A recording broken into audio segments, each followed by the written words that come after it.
all. Hope all is well. It's a Saturday, it's a cloudy day. I've had quite a bit of rain actually over the last few days, which is really badly needed for the trees and all the vegetation, etc. across where I live anyway, so I'm glad of that. Hope we get some more rain. Just been messing around in the attic and just finished off 2 Locos from the last couple of videos. One is a class 186 from Roco, 75000035. Originally put Flux 22 non-sound chip in there, and then the second one I was fitting out is a 761. Bit of a strange one, this diesel engine, 7300049. I was going to put sound in that, Flux 22 ESU lock sound 5, but that didn't work out because the body shell would just not go on at all. It doesn't matter what I tried, just would not go on. So ended up taking the sound chip out of that, putting it in this one, taking the non-sound chip out of that, putting it in this one, and it's just about all done now. The class 186 sound file has been put on the 186, and obviously that's non-sound, so just got to put all the little details back on the class 186, because you've got to remove quite a few bits off the body to get the body off this one. And I've got to put the cowling on for the speaker underneath and mounted a speaker below. So that's that. Let's just start a few trains here. Start 3 trains out of the main yard, which is there all in red. I'm going to get some goods trains going there. Just pan that around a bit. Put some more light on. Right, so that one is a non-sound version now. That RAL pin is a lock sound 5. And yeah, I had problems with the RAL pin Loco, this one, with the pickups not bedding in properly on one of the axles. I had to take one of the axles off and bend one of the pickups so it put more pressure on the inner axle. The one that's pulling off now, I'm at trans, that one's running 100% perfect. I just need to add some details on that. I've had to put an extended Fleischmann coupling on that because I was struggling getting the Profi couplings into that to connect properly, so I got an extended bar, Fleischmann bar coupling on that one, so that's all running nice and perfect. Yeah, a couple of these electric Locos, because I use the Fleischmann Profi couplings, which I really like because they have such tight, close coupling mechanisms, as you can see there. They're really, really tight. I like them, but on some of the Roco Locos, especially with the snow ploughs and all the intricate parts below the cab, sometimes you have problems connecting Fleischmann couplings up, because I don't use Roco. I only use Roco couplings unless I really have to, and there's no other option. So yeah, that's all ready. That's ready to come out. The RAL pin should move in a minute. But yeah, I've not been doing a lot on the layout. Been having quite a few days out here and there, been doing stuff on the house. Been just installed a new fireplace, well, a new fire rather. Finished the kitchen that I've had going on. Plus doing work and plus helping family and doing all sorts of stuff. There's so much been going on.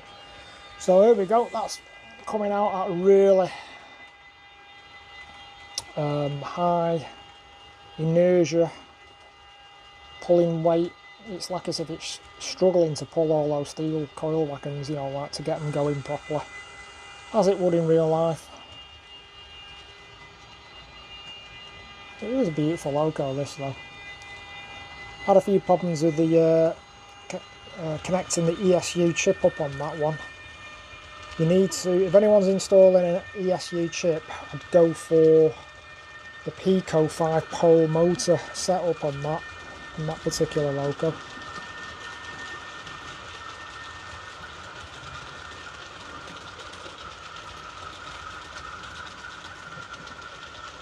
Yeah, so that's all running now. We've got the Ludmilla maintenance Loco. That's come out the opposite end of that storage yard. It's a 4-lane storage yard, that. And I've got a container train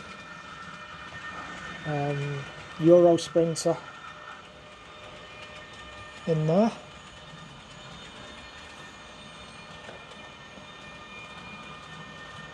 Let's have a... Oh yeah, we've just got all the new routes have been set now, so we should have 3 trains running all in sync, you know, tandem now without crashing into each other. And the main thing is getting across this junction. All this junction's got to have the clearance before any trains can sort of cross it. And that's running, oh, that's a really, really nice livery, that. And then we've got the Ludmilla coming through, Tiger, and the 186. All that's running superbly. Stuck under here.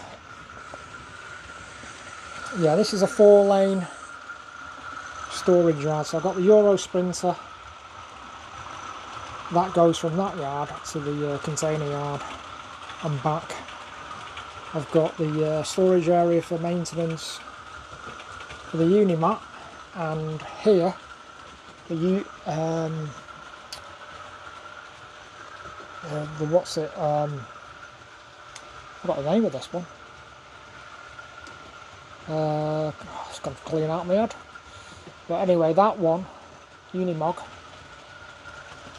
also goes from that yard back to the storage area and vice versa. Yeah, so, oh, that's okay. And the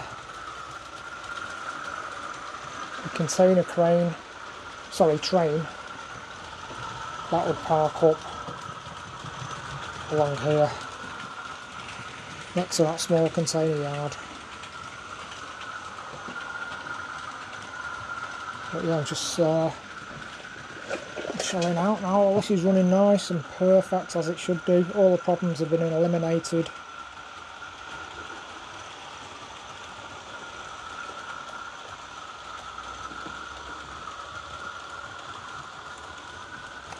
The sound on the 186 is just quieting down. When it's built up speed on this particular sound file, the sound dies away slightly until it slows down, then the sound sort of kicks in again. That's how it's set up on that particular sound file from the ESU, which is good because I can still hear that diesel Loco going around.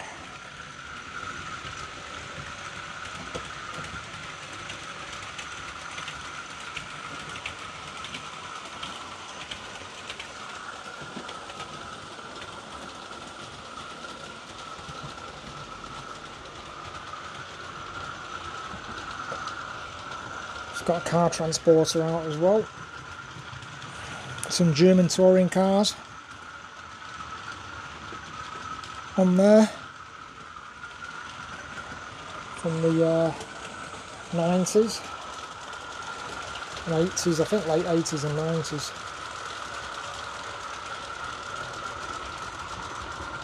Yeah, it's all running fine, so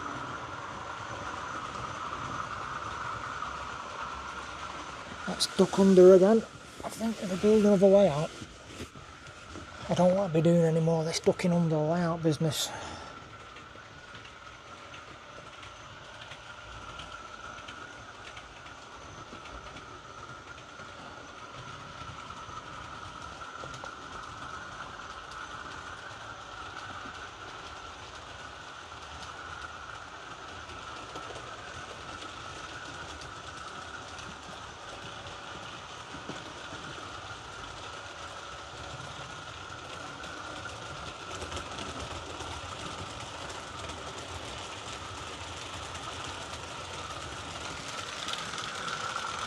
Right, so I'm going to pause the video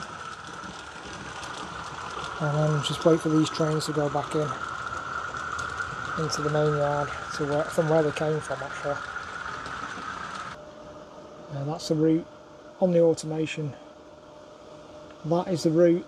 That's all live at the moment. All the highlighted turquoise colours and all the red blocks are where the trains are moving around. The cab controls. Trains, all the trains have got to select. And that's the dispatcher window on the bottom right, which I'll just move. There we go, there's a layout. And do all the adjustments and dispatch trains manually, or put them by the timetable, or I can launch them on these quick boxes here, these launch boxes. You can do stuff like that as well. Right, so I should have a train coming back in soon.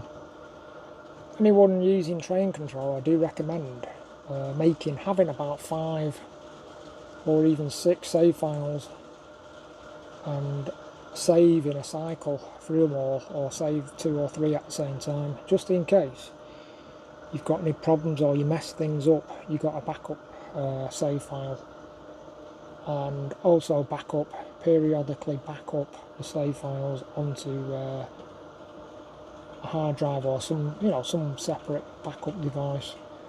Also do the same with the ESU ECOS as well. Back up the ECOS in case anything goes wrong. You can reinstate the ECOS and train controller or whatever automation program you're using.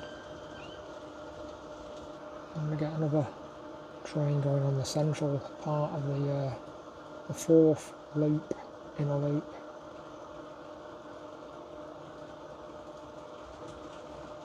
So we should see a route should be set soon. New route should be set, and then everything will come back into the yard.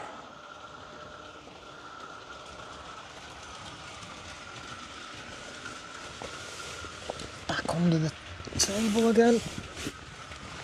Have a look at the Roco. That one's just fired up its start-up sequence.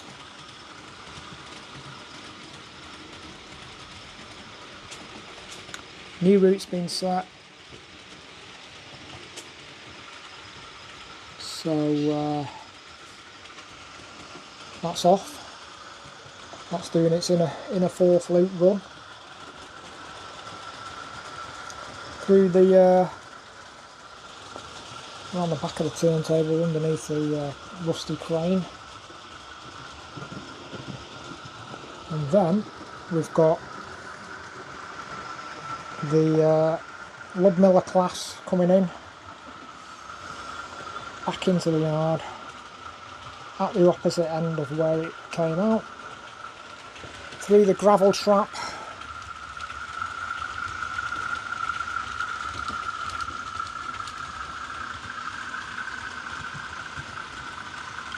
and it'll park up just in, well, virtually next to the Unimat. There we go, so that's all done.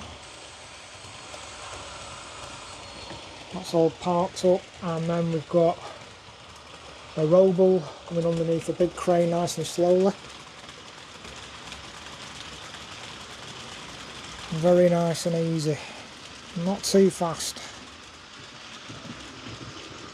And that's the model which has got the working crane on the back, and it is a nice model. And the one which I'm rebuilding in this box here is a non-working crane version of it, and that's another story. So that should pause. I think it might stop.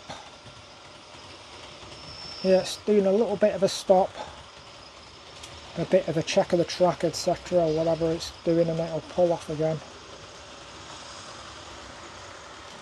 And then we've got, with these 2 trains, they've got to navigate back into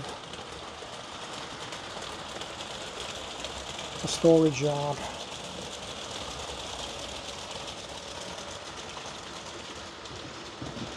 So it's really good watching these run around automatically and never have to worry about points or setting things or things crashing into each other.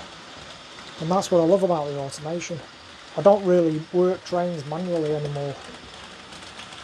I just love watching them work like this, and you don't have to worry, you just sit back, have a brew and a biscuit or have a beer, whatever you'd like, and just watch them go round and round. It's brilliant. Although saying that, you still can override the automation.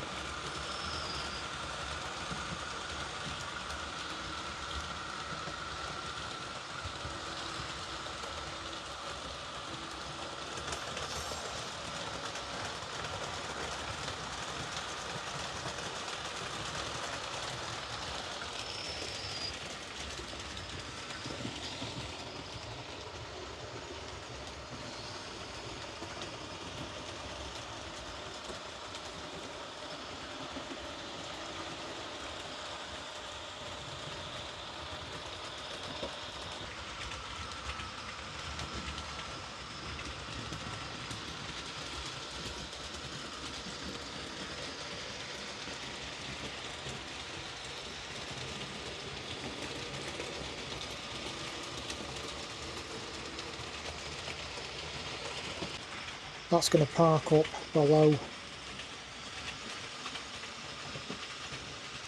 the crane there and just stop and do the shutdown sequence.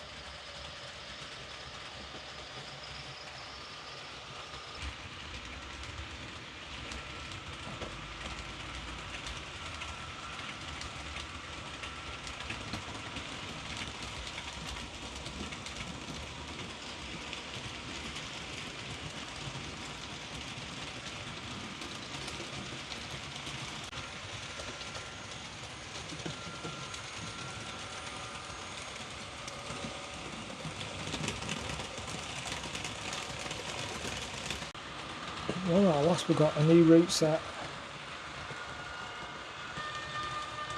The class 186 is coming back in now, so slowing down.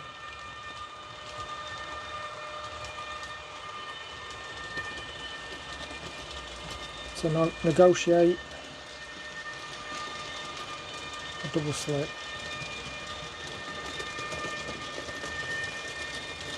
That's it. Oh, looking good there.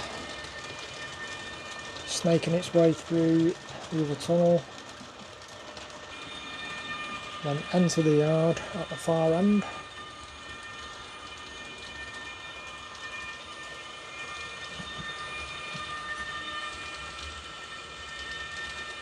Slowing down to the restricted speed for the yard there.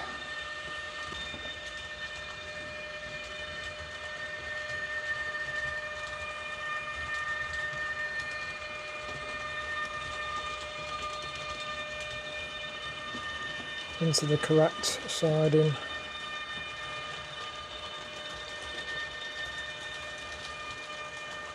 And then it'll gracefully pull up and stop just in front of that guy with the yellow helmet on.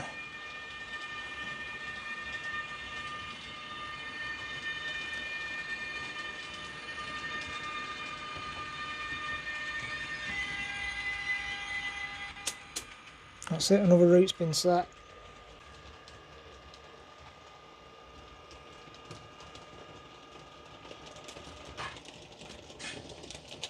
The other engine's just shut down, the engines, etc. This one's not got any sound, so that doesn't matter. Snaked its way through the outer main line.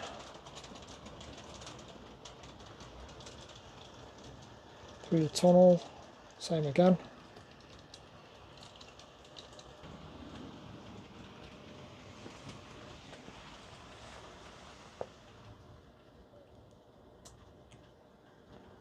Really slow now on the approach to the yard.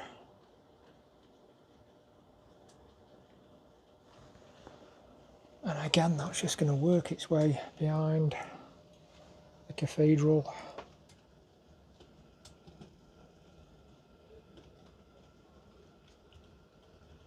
Through that curve point. On the right hander point, straight through the second point,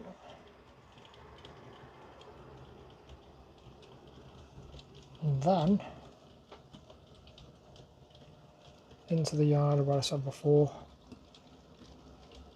straight through that point,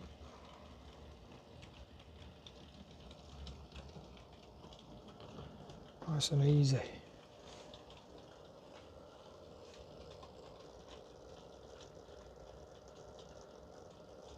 Very smooth.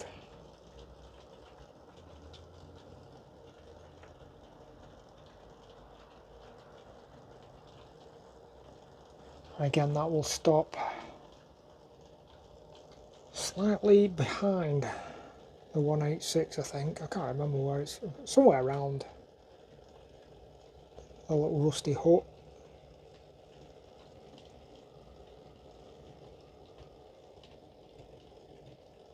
There we go. So that's it, and thanks again for watching.